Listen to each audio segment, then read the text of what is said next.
I took the graveyard shift at the All Soups in Carrizozo because Mike wrecked my truck and couldn't cover the tow bill. That's pretty much it.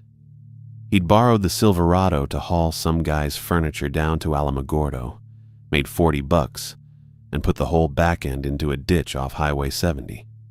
The tow came to $300 and change. Mike had $60 and a bunch of promises, so I needed hours. Fast ones. The Allsup's job came through a guy Mike knew from the rail yard, except there wasn't really a rail yard anymore, just some old ties and a chain-link fence behind the store. The manager called me on a Tuesday. Her name was Mildred Fernandez, and she asked if I could start that week. I said sure. She asked if I had reliable transportation. I didn't laugh. I told her I'd figure it out. Mike drove me in his girlfriend's Civic. The whole ride he kept saying he'd pay me back, that he had something lined up in Ruidoso, that it was basically a done deal. I didn't say much. I just watched the scrub roll by and thought about how I was going to pull graveyard shifts at a gas station instead of sleeping. The Allsups sat right on US 54, where the town kind of faded out. On one side, you had a couple of houses with those wooden slat fences, a closed-down trading post, and a church with a blue metal roof. On the other side, it was just empty land and the highway heading north toward Corona. The store itself looked like every other Allsups I'd ever seen. Red and yellow sign, big windows, 2 gas pumps out front that probably got updated sometime in the 2000s. The parking lot had that white caliche dust over everything. Mike dropped me off and told me good luck. I told him not to wreck the Civic. I went inside at 4 in the afternoon. The AC hit me first, that heavy cold air that smelled like disinfectant and old coffee. There was a kid at the register, maybe 19, and he looked relieved when I walked in. He didn't say anything, just nodded toward the back. Mildred came out of the office a second later. She was shorter than me, maybe 5'6", with dark hair pulled tight in a bun, and this square jawline that made her look serious even when she wasn't trying. She wore a polo shirt with the Allsups logo and a name tag and black slacks that had a permanent crease ironed into them. Practical shoes, the kind that didn't mess around. "Liam?" she said. "Yeah." "Mildred Fernandez. You're on at 10 tonight. I'm going to walk you through everything now so you don't have to figure it out in the dark." I liked that she didn't waste time. She sent the kid home and took me behind the counter. The training was pretty straightforward. She showed me the register first, how to ring up gas and cigarettes and the hot food nobody ever bought after 9. The system was old, the kind with actual buttons and a green screen that flickered if you looked at it wrong. She made me run through a couple of practice transactions, scan the chips, hit fuel on pump 2, run a debit card. I got it fine. Then she showed me the safe drop. There was a slot in the floor behind the counter, and whenever the register went over 200 in cash, I was supposed to pull the extra bills and feed them through. The slot had this metal flap that only opened one way. She made me practice that 3 times. I figured she'd had someone mess it up before. After that, it was the coffee station. 4 pots, 2 regular and 2 decaf, and a hot water spout for the gas station cappuccinos that tasted like powdered chemicals. She said to brew a fresh pot at midnight and another at 4 if anyone was around. Otherwise, just keep it from burning. "People actually buy coffee here at 3 in the morning?" I asked. "Truckers," she said. "Sometimes." The beer cave was next. It was just a walk-in cooler on the far wall with glass doors and rows of Bud Light and Coors and some local stuff I didn't recognize. She showed me how to restock it from the back and said to check the temperature log once a shift. There was a clipboard hanging on a nail. "Easy enough," I said. She looked at me for a second and I got the sense she was deciding something. "There's a few other things," she said. "Okay. Store policies. Safety stuff." "Sure." She went back behind the counter and pulled out a laminated sheet from under the register. It was white paper, the kind you'd run through a home printer, with a list of bullet points in Times New Roman or something equally boring. The lamination had a couple of air bubbles trapped in it. She set it down in front of me. "Read this," she said. I picked it up. The title at the top said, "Night Shift Checklist," in bold letters. Underneath were 6 rules. The first one said, "Turn off the radio at exactly 1:16 a.m. Leave it off for 9 minutes. Turn it back on at 1:25 a.m. I read it twice because it didn't make sense the first time. The second rule, if the beer cave door clicks after midnight, lock it immediately and do not look through the glass. Wait until morning shift to open it. Third, if anyone asks for a map or directions to Oscura, politely decline. Do not provide written or verbal directions. Fourth, do not answer the back office phone after midnight, even if the caller ID says Allsups. Fifth, if you find ice cubes that feel warm to the touch, dump them into the mop sink. Do not let them touch standing water. Sixth, if you see a woman in a blue jacket standing by pump 2, do not go outside. Call this number immediately. There was a phone number written in pen at the bottom, 10 digits with a 505 area code. I looked up at Mildred. She was watching me with that same serious face, no hint that she was joking. "You want me to read it again?" she asked. I said. "I mean, I got it. Read it again." So I did. I went through the whole list a second time, slower, trying to figure out if this was some kind of hazing thing. New guy gets the weird fake rules, everyone has a laugh. But Mildred didn't look like she was setting up a joke. She just stood there with her arms crossed, waiting. When I finished the second read, she took the sheet back and slid it under the register again. "Those aren't suggestions," she said. "You follow them exactly." "Okay," I said. "I'm serious, Liam. Exactly. Got it." She held my eyes for another couple of seconds, then nodded. "Good. Let's go over the mop closet." She walked me through the rest of it, where the cleaning supplies were, how to lock the front door if I needed to use the bathroom, how to handle the pumps if someone drove off without paying, which almost never happened, but I had to log it if it did. She showed me the schedule taped to the office wall and said I'd work Sunday through Thursday, 10 p.m. to 6 a.m. And if I needed a shift covered, I had to ask her 72 hours in advance. "No call, no show. You're done," she said. "I don't care what the reason is." "Understood. Any questions?" I had about a dozen, but none of them seemed like the kind she wanted to answer. The laminated list was sitting under the register like a coiled spring, and I didn't really know what to do with that, so I just shook my head. "No, I'm good." "Okay. Be here at 9:50 tonight. I'll be here until 10:15 to make sure you're settled." "Sounds good." She grabbed her keys from the office and walked me to the door. The kid from earlier was sitting in a beat-up Toyota in the parking lot, scrolling on his phone. Mildred waved him off and he drove away. "You need a ride back?" she asked. "I'm good. My brother's coming." That was a lie. Mike was probably asleep or working on the ruidoso thing that wasn't going to happen. But I didn't feel like explaining, and Mildred didn't push it. She just nodded and got into a white Ford Explorer that had a rosary hanging from the rearview mirror. I walked across the highway to the old trading post and sat on the wooden steps out front. It was almost 6 by then, and the light was starting to go orange over the scrub. A couple of cars passed, but nobody stopped. I called Mike, and he didn't pick up, so I called his girlfriend, Angie, and she said she'd come get me in an hour. I sat there and thought about the list. Turn off the radio at 1:16, don't look through the beer cave glass, don't give directions to Oscura, don't answer the phone. Warm ice cubes, a woman in a blue jacket. It was weird, obviously. But I couldn't tell if it was the kind of weird that meant something or the kind of weird that was just small-town boredom turning into superstition. Maybe someone's ex worked nights and they didn't want her calling. Maybe the radio had some electrical short that acted up after 1 in the morning. Maybe Oscura was a bad spot where people got lost or ran out of gas and the company didn't want liability. I didn't know.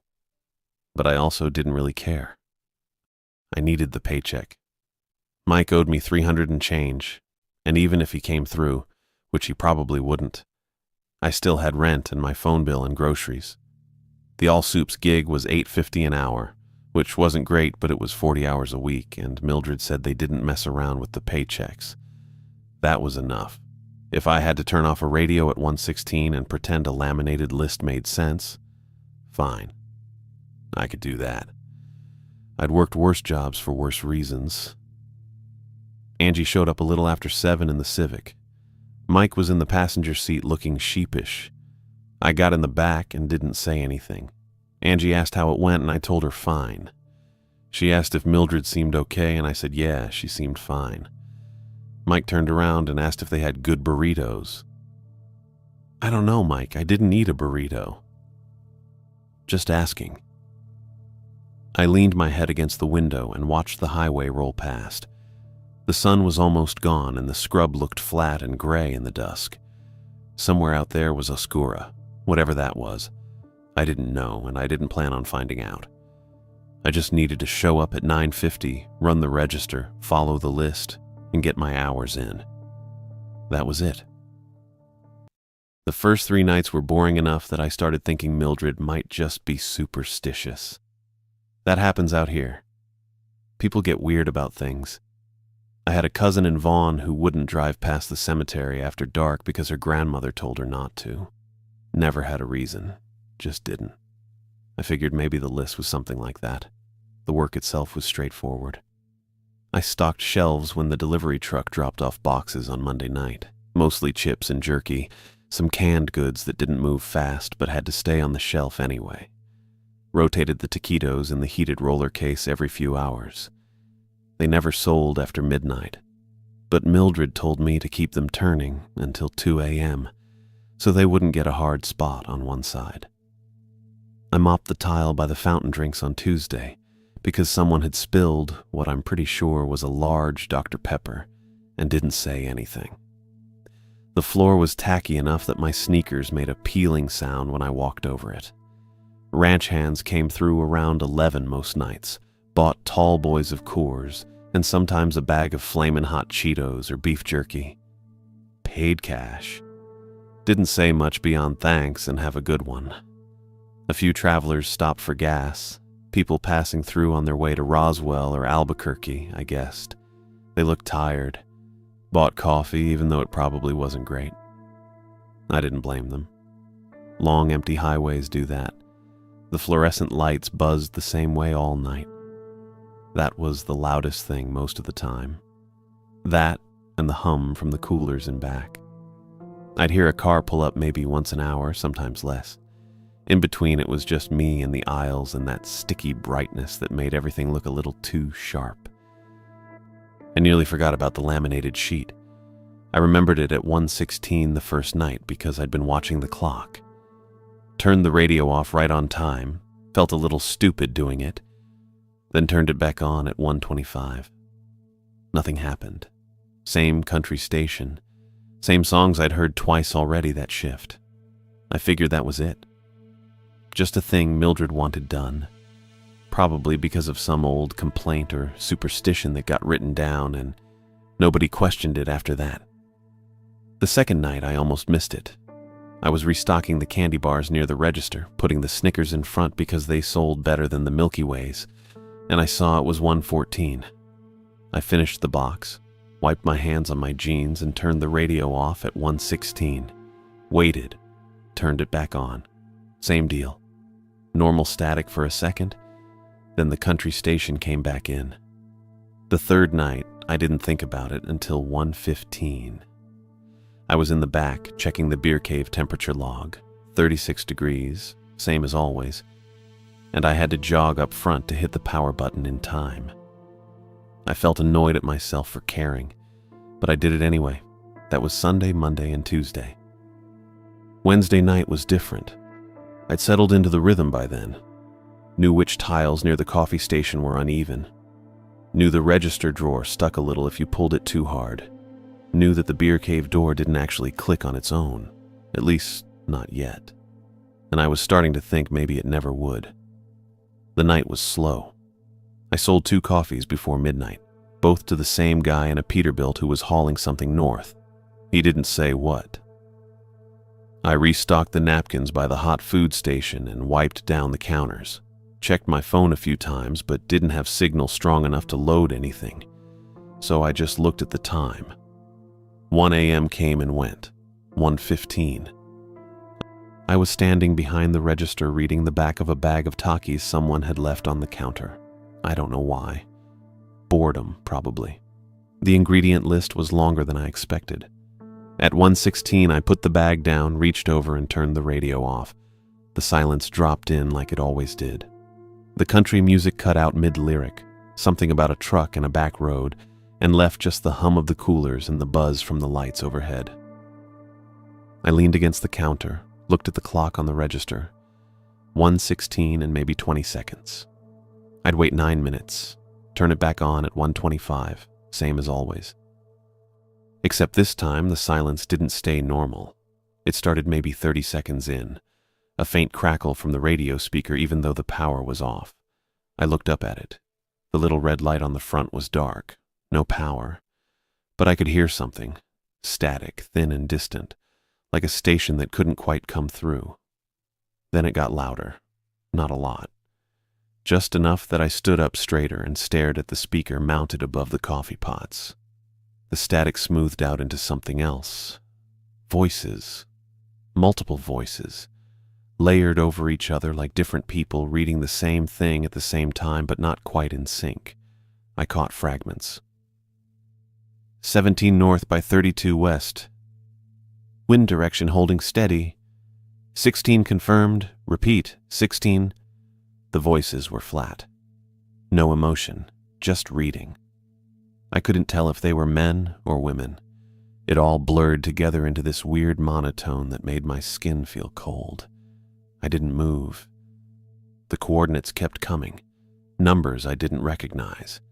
Then something about air pressure. Then 16 again, repeated 3 times by 3 different voices that almost matched but didn't. My hand was on the edge of the counter. I realized I was gripping it hard enough that my knuckles were white. The laminated list was under the register, right where Mildred left it. I didn't need to pull it out. I knew what it said. Turn off the radio at 1:16. Leave it off for 9 minutes. Turn it back on at 1:25. It didn't say the radio would keep talking. The static shifted. I heard something that might have been Morse code, or maybe just rhythmic clicks. Then the voices came back. Adjusting for deviation. 16 Mark II. Do not proceed without clearance. I looked at the clock. 1:18. The voices stopped. Just cut out. No fade, no trailing static. 1 second they were there, and the next it was silent again.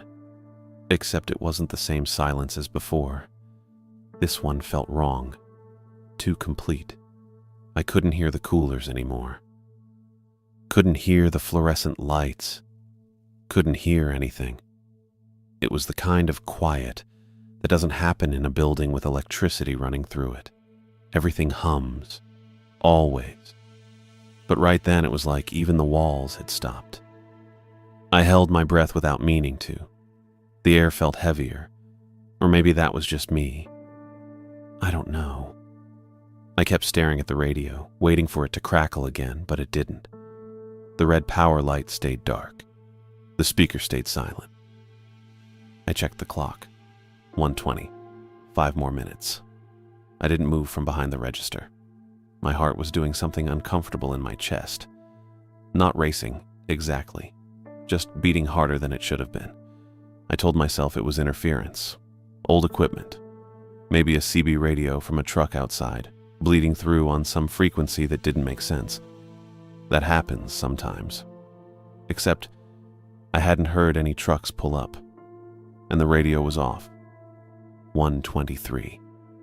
The silence pressed in. I realized I was holding the edge of the counter again. I made myself let go, flexed my fingers. They felt stiff. 1:24. I reached for the radio. My hand was steadier than I thought it'd be. I watched the clock, watched the numbers flip. 1:25. I turned the radio back on. The country station came through immediately. Clear, no static. Some song about whiskey and regret. The singer's voice sounded normal. The hum of the coolers came back. The fluorescent lights buzzed overhead like they always did. Everything was fine. I stood there for a long time, maybe 2 minutes, maybe 5, just listening, waiting for the voices to come back. They didn't. The radio played 3 more songs. I didn't move.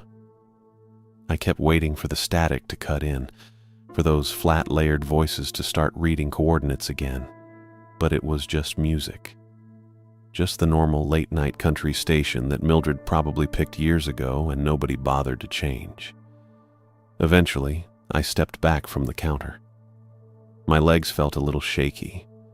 I walked to the coffee station and poured myself a cup even though I didn't want it. Just needed something to do with my hands. The coffee tasted burnt. I drank it anyway. I didn't look at the laminated list again that night. Didn't need to. I knew what it said. And I knew now that it wasn't superstition. Something had just tested the boundaries of the store. I didn't know what, but I knew the rules weren't funny anymore. I kept working. That was the plan anyway. Turn it into something normal by doing normal things. I grabbed the mop from the closet at 1:30 and filled the bucket with hot water and the yellow floor cleaner that smelled like fake lemons, the kind that burns your nose a little if you get too close. I wheeled it out to the tiles by the fountain drinks, where someone had dripped Sprite earlier, probably around 11. The sticky spot had dried into a tacky patch that picked up dirt. I dunked the mop and wrung it out and spread the water over the tiles in long strokes. The motion helped, back and forth. Dunk, wring, stroke. My hands had something to do. The radio played a commercial for a mattress store in Alamogordo. Normal. The coolers hummed. Normal. Fluorescent lights buzzed overhead with that constant electric whine I'd gotten used to after 3 shifts. All normal. Except my shoulders were still tight. My jaw hurt from clenching it. I kept seeing the radio's power light. Dark, off, and those voices coming through anyway. 16 confirmed, adjusting for deviation. I pushed the mop harder than I needed to. The Sprite was already gone, but I kept going, working my way toward the register, then back toward the coffee station. The floor didn't need it. I just needed to move. At 1:38, I dumped the dirty water into the mop sink in the back room and rinsed the bucket. I checked my phone. No signal. Same as every other night. I thought about calling Mike when I got home, just to hear someone talk about something stupid and unimportant. His Ruidoso job that probably didn't exist.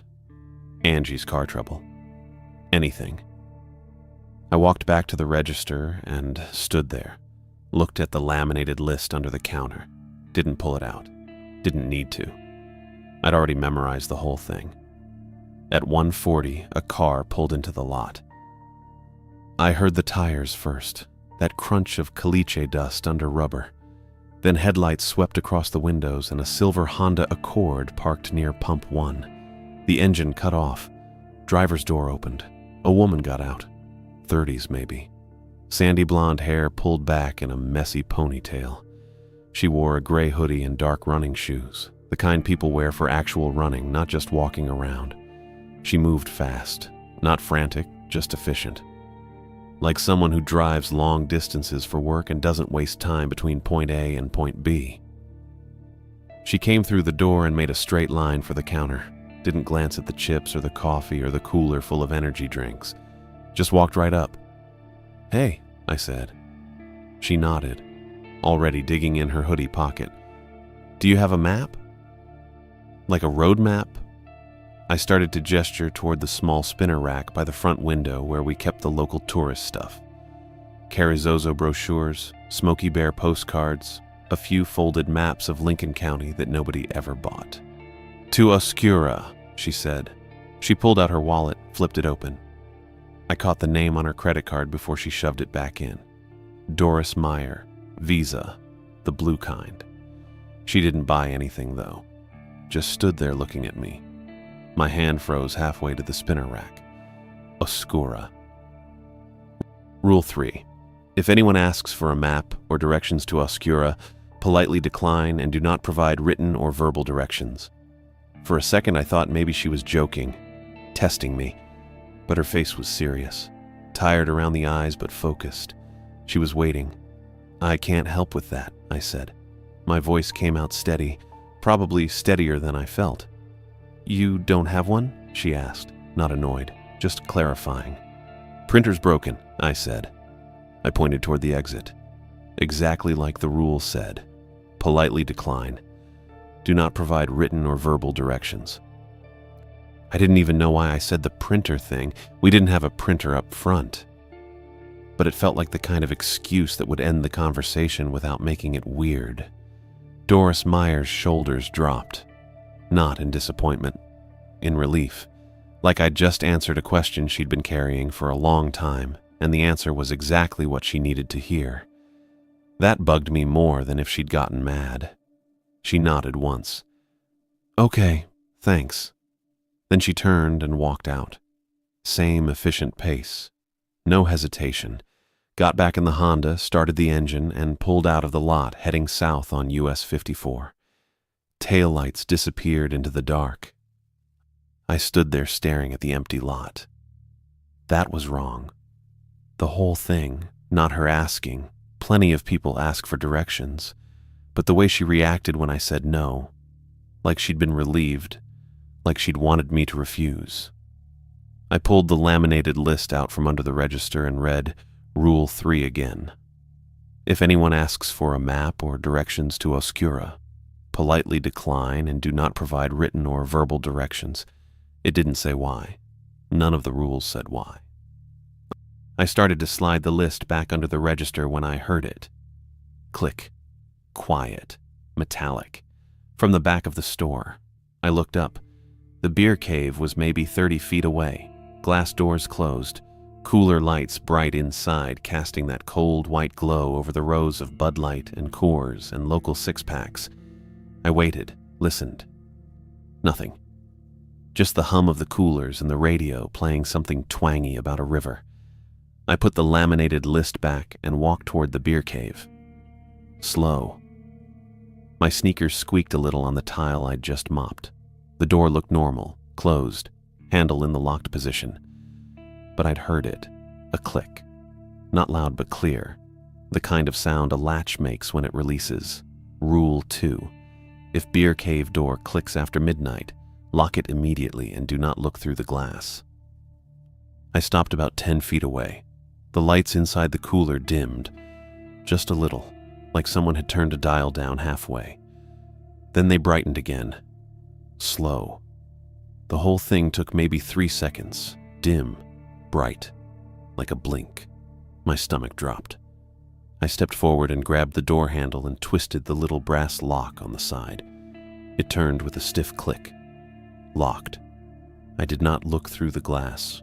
I kept my eyes on the handle. On my hand. On the lock mechanism. The door rattled. Not like wind. Not like the cooler motor vibrating. It rattled hard. Once. Like someone on the other side had grabbed the handle and yanked it. I let go and stepped back. The door went still. I stood there, heart pounding, staring at the handle. Rule 2 said, lock it. Rule 2 said, don't look. Rule 2 didn't say what to do after that. I backed up toward the register, kept my eyes on the beer cave. The lights inside stayed bright now, normal. The door didn't move again. I reached the counter and stopped. My hands were shaking. Not a lot, but enough that I noticed. I needed to do something. Something that wasn't just standing here waiting. I pulled the receipt paper roll out of the register and tore off a long strip.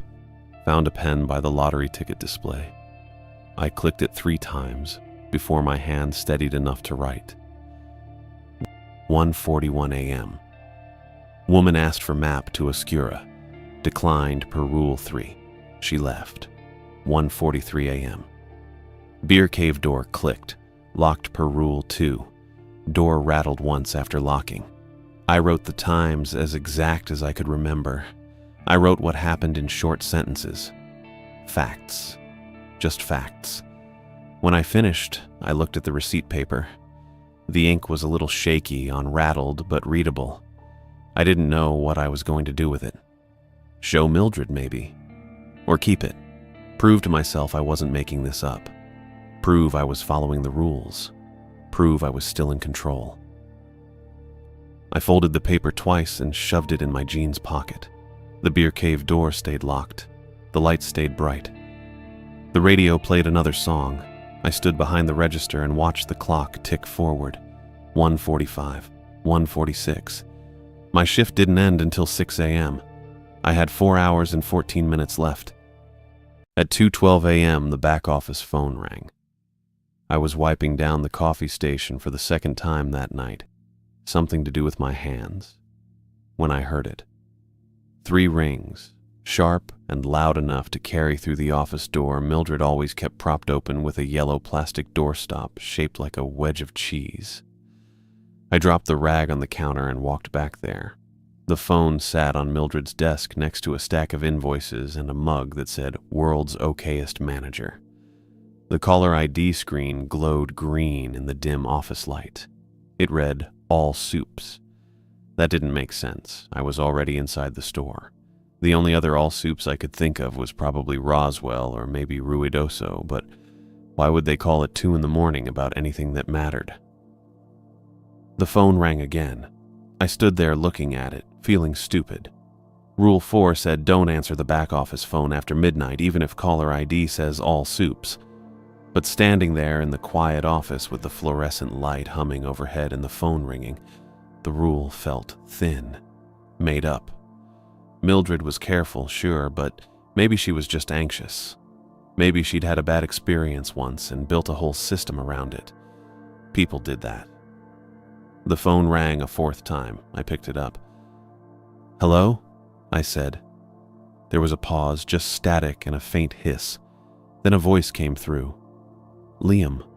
It sounded like Mildred. Same tone, same rhythm, but wrong, flat. The way a recording sounds when you play it through bad speakers, all the texture stripped out, no breath behind the words. "Yeah," I said. "You missed a refrigeration alarm," the voice said. "The beer cave, temperature's climbing.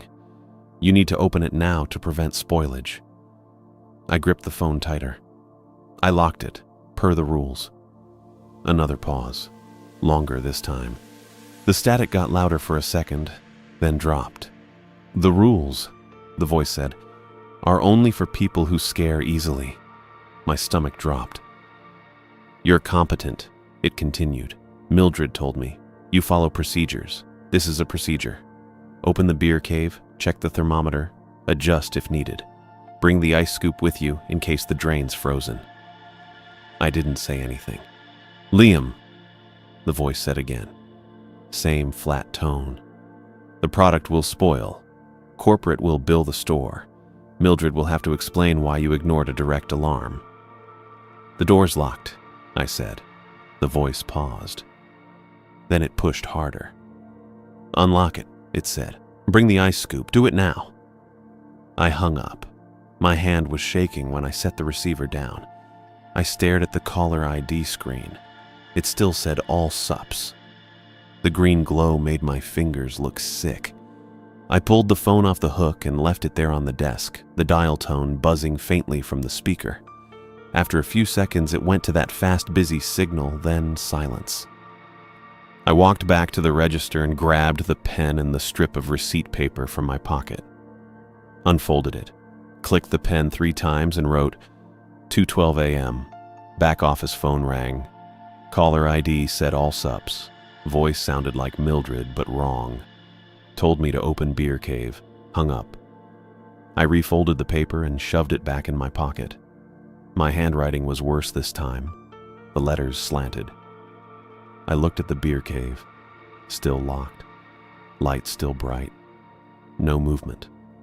I stood there for a while, listening to the radio play some song about a truck and a back road. My heart was still going too fast. At 2:30, a freight train rolled through.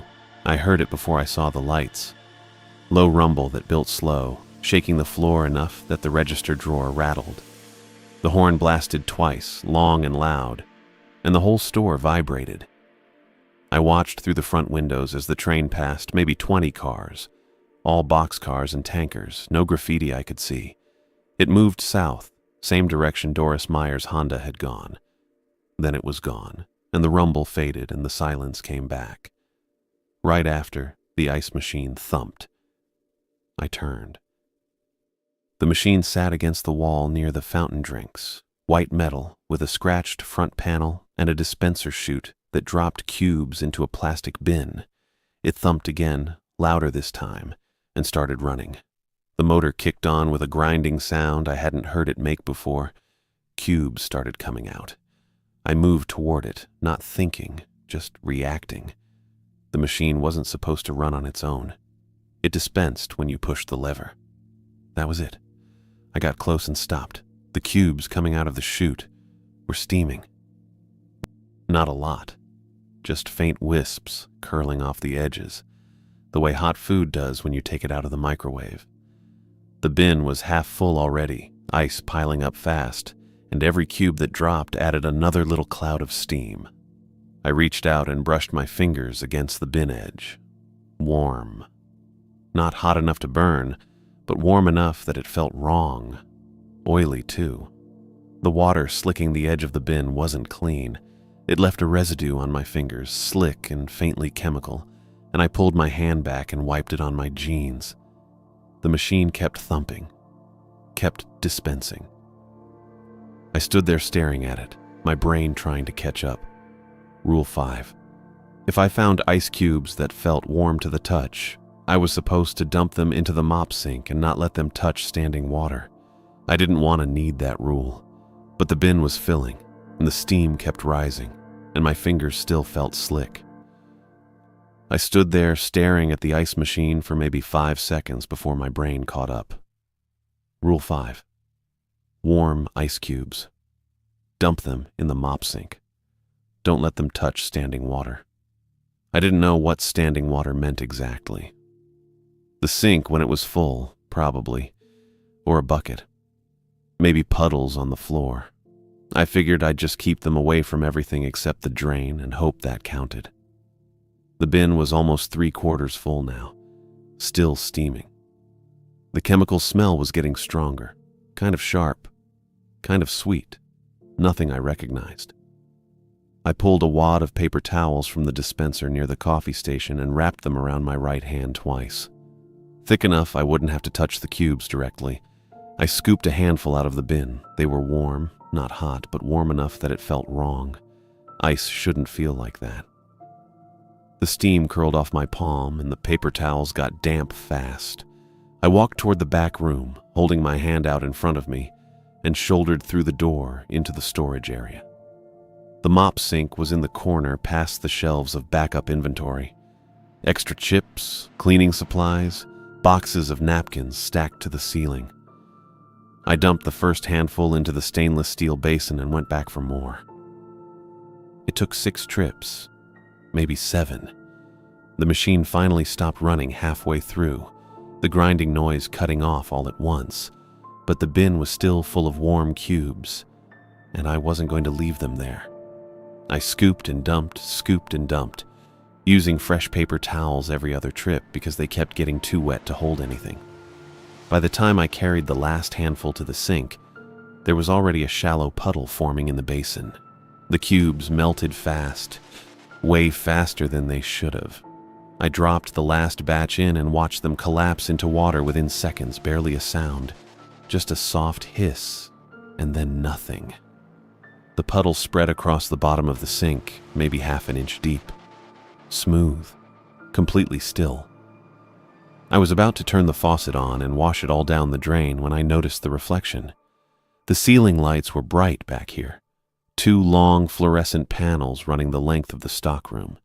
They reflected in the water perfectly, sharp white rectangles against the dark metal of the sink. I could see the edges of the shelves, too, the shadow of a box near the left side. And I could see a shape standing in the stockroom doorway. Tall, narrow, wearing something dark that might have been a uniform.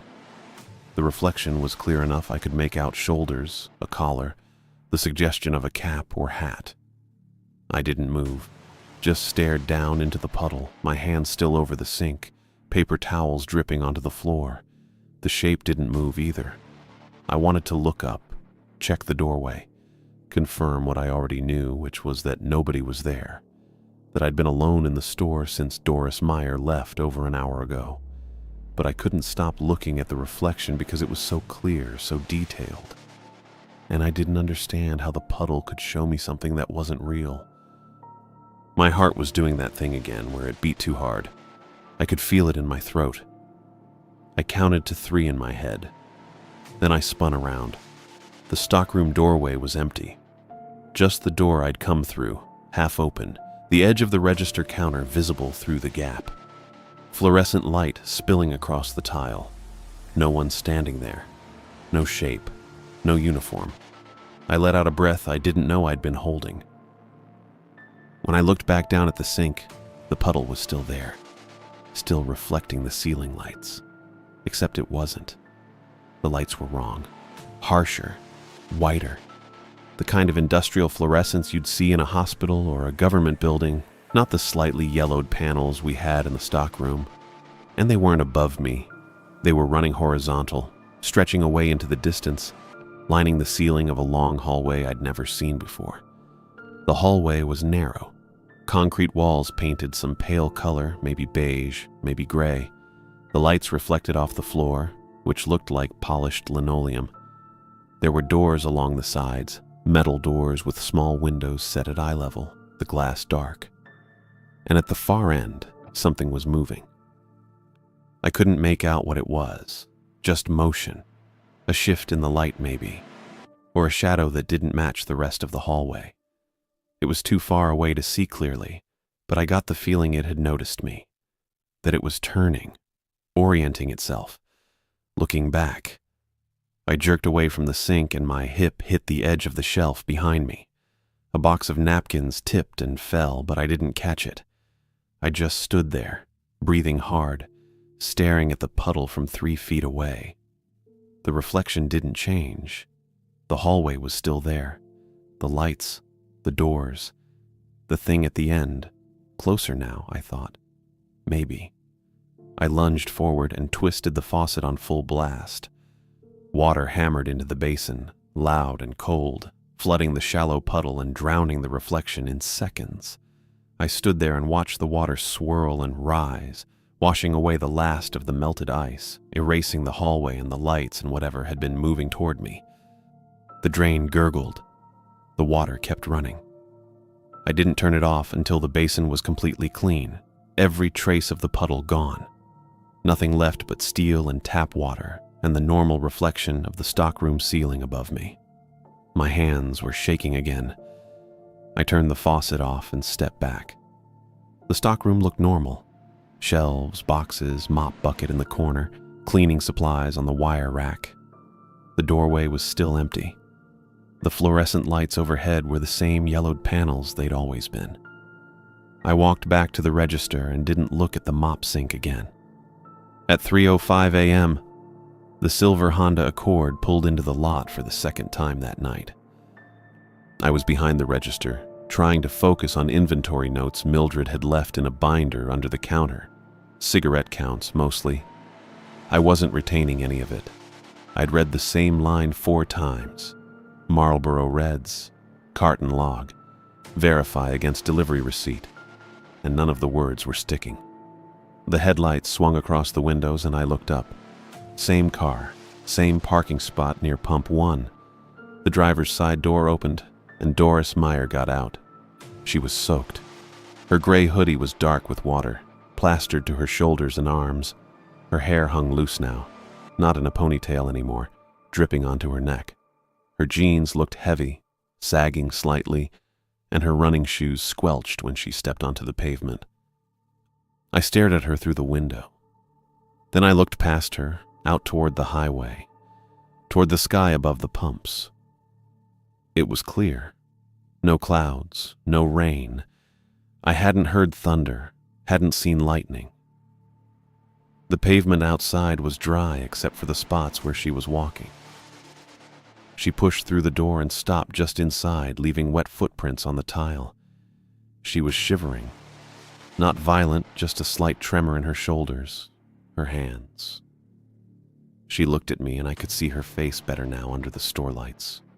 Pale, tired, eyes a little too wide.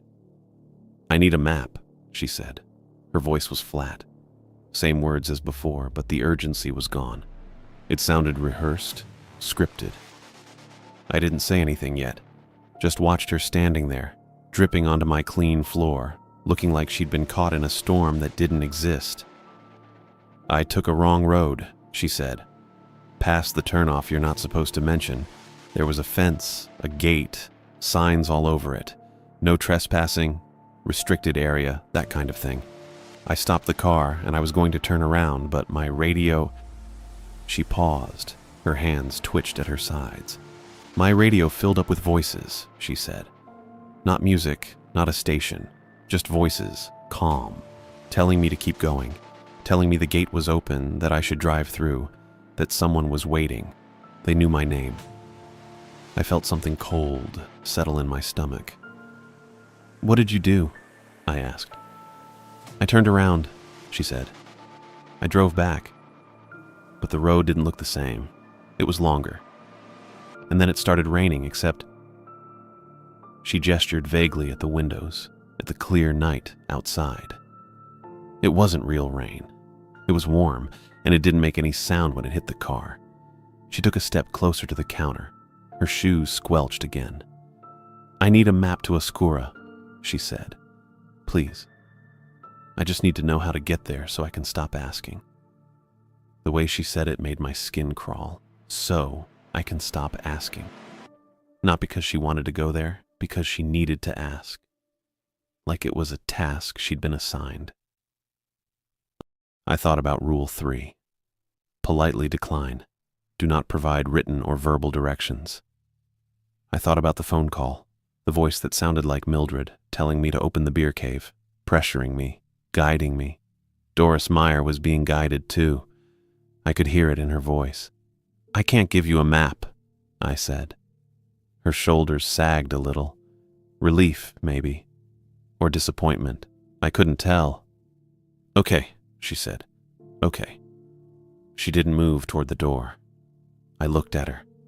Soaked, shivering, eyes too wide. Standing in a gas station at 3 a.m, asking for directions to a place she probably shouldn't go, saying things that sounded like someone else was feeding her the lines. I made a decision, probably a stupid one. "But I can tell you how to get back to US 54, I said. "The normal route, south toward Alamogordo or north toward Carrizozo. Your choice, no turnoffs, no side roads, just the highway." She blinked at me. "You'll do that?" she asked. "Yeah," I said. "Come on." I grabbed the keys from the hook under the register. Store keys, front door, back door, the one for the gas pump panel I hadn't needed yet. I walked around the counter and headed for the door. Doris Meyer followed me. I pushed the door open and stepped outside into the cool night air. The sky was clear, like I'd seen through the window. Stars everywhere. No rain. No clouds.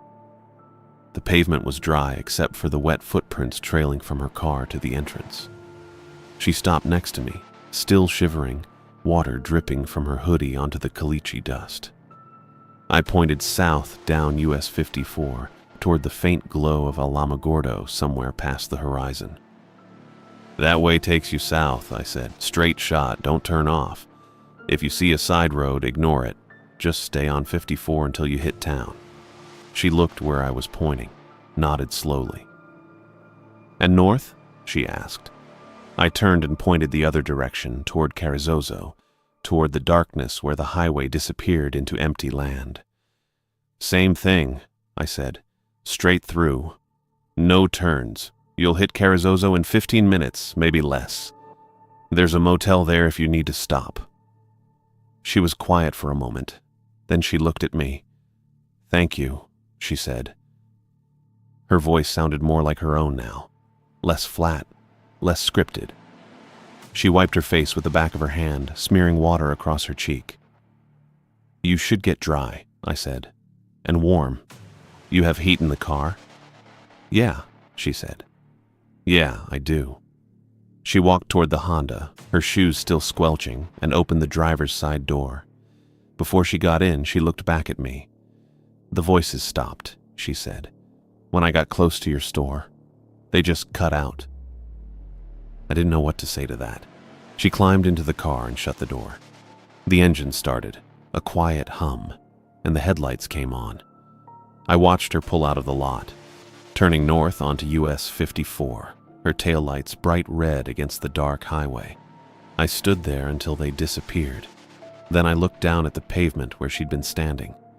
The wet footprints were still there, dark patches on the pale caliche dust, but they were fading fast, drying, like the water had never been real to begin with. I turned and walked back inside, locking the door behind me. I stepped outside and locked the door behind me. The sound dropped, not gradually, all at once. The kind of silence you get when you're deep underwater or when your ears pop wrong on a long descent. The highway was still there. The rail yard lights were still burning maybe a mile south, but everything felt sealed, vacuum-packed. The lights looked too far away now, like someone had stretched the distance while I wasn't paying attention. I turned toward the pumps. Doris was standing beside her Honda with the driver's door still open, but she wasn't looking at the car. She was staring east, past the pumps, past the edge of the lot where the caliche dust gave way to scrub and low desert brush. She stood completely still.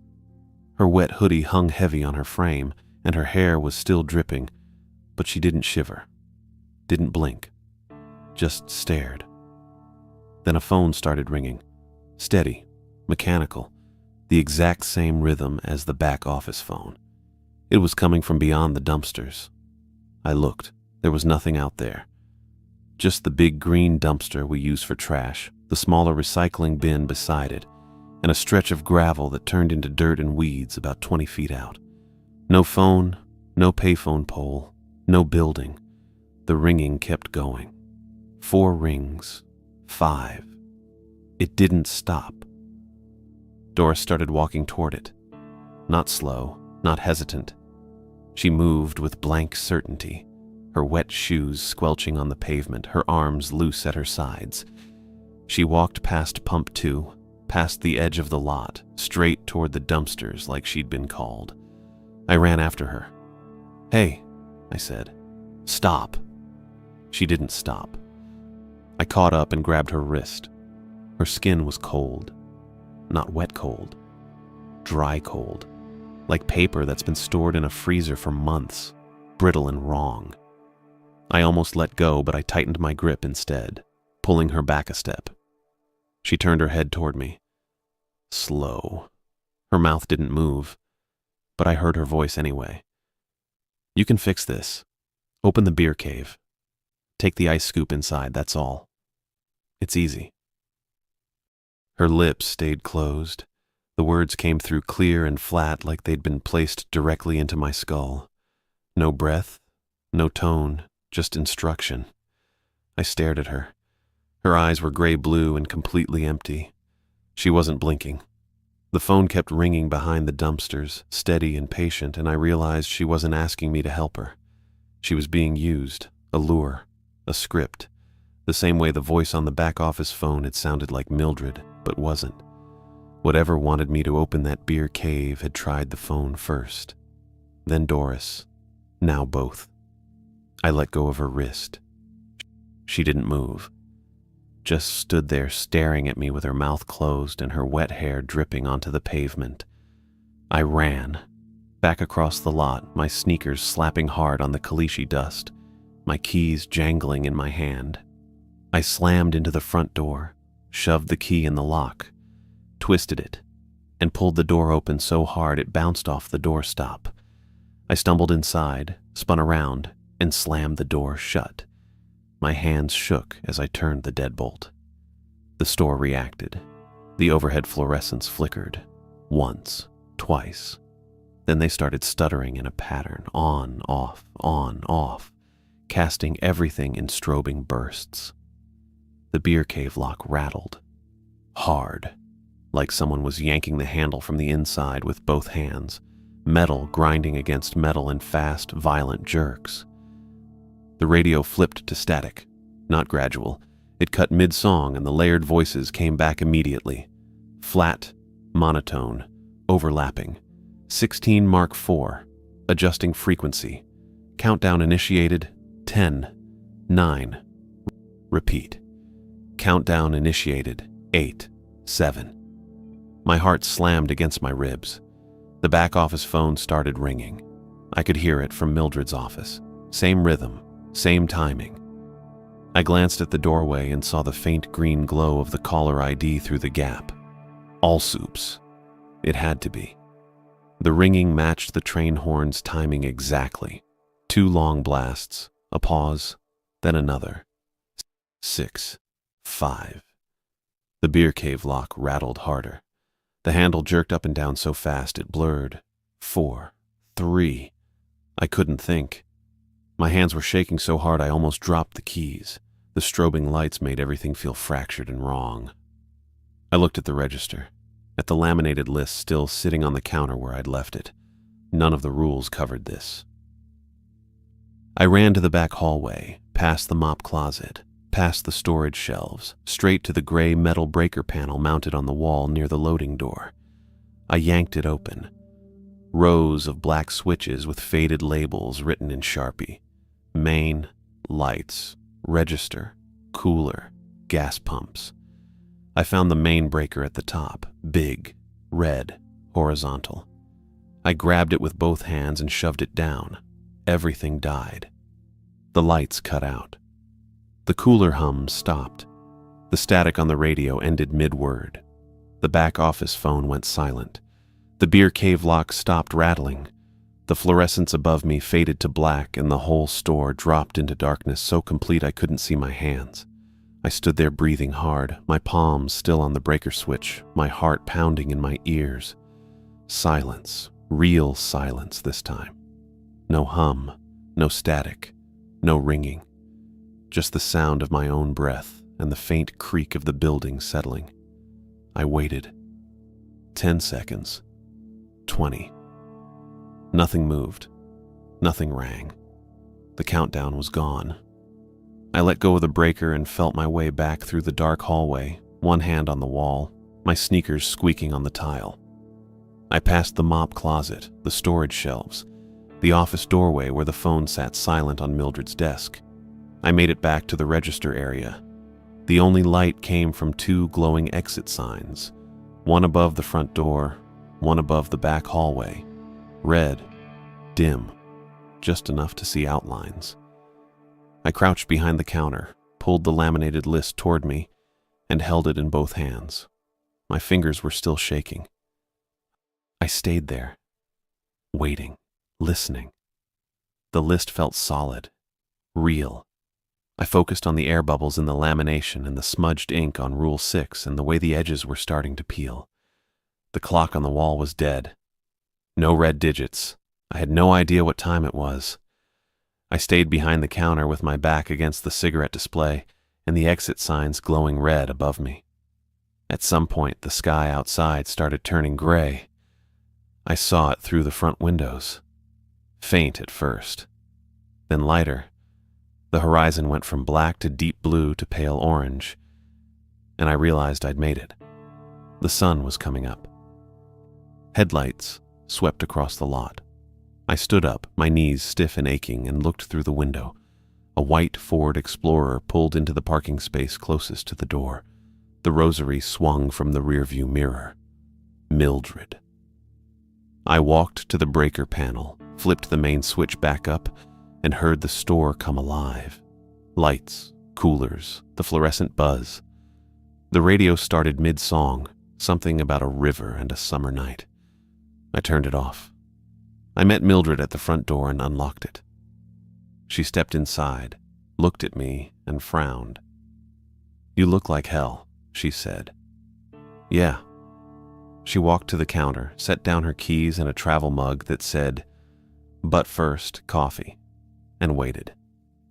I pulled the folded receipt paper from my pocket, smoothed it out on the counter, and slid it toward her. She read it, every line.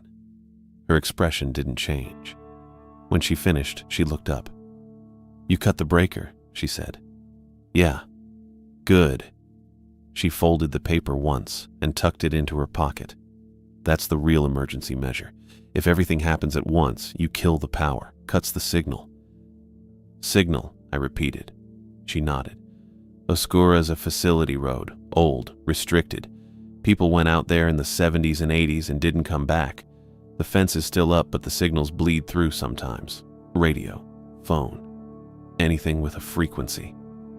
She tapped the counter. "This place sits right on the edge. We get spillover." I stared at her. "Spillover," I said. "Wrong transmissions, wrong calls. They try to pull people out there." She glanced at the beer cave. "The cave's connected to the old system somehow. Don't ask me how. Corporate doesn't explain it. They just tell us to follow the rules." I thought about Doris, about the phone ringing behind the dumpsters, about the hallway and the mop sink puddle. "The woman who asked for the map," I said. "Is she okay?" Mildred's jaw tightened. "If she stayed on 54, probably. If she didn't," she shook her head. "We can't fix that part." I pulled off my apron, folded it twice, and set it on the counter next to the register. "I quit," I said. Mildred didn't argue, didn't look surprised. "Understood," she said. I walked to the door, stopped, and looked back. "Good luck," I said. "You too." I left. The sun was fully up now, orange and bright over the desert. My hands were still shaking as I unlocked Angie's Civic and climbed inside. I started the engine, pulled out of the lot, and turned south on US 54 toward Alamogordo. I'd find another job, something that paid worse and didn't come with a laminated list. Mike still needed help with the tow bill, and I'd figure it out. I always did, but I wasn't going back to that store. I tried to be helpful, tried to do the right thing with Doris, and maybe I had. Or maybe I'd just opened a door I didn't understand, and now it wouldn't close cleanly. Either way, I was done. I kept my eyes on the highway and drove.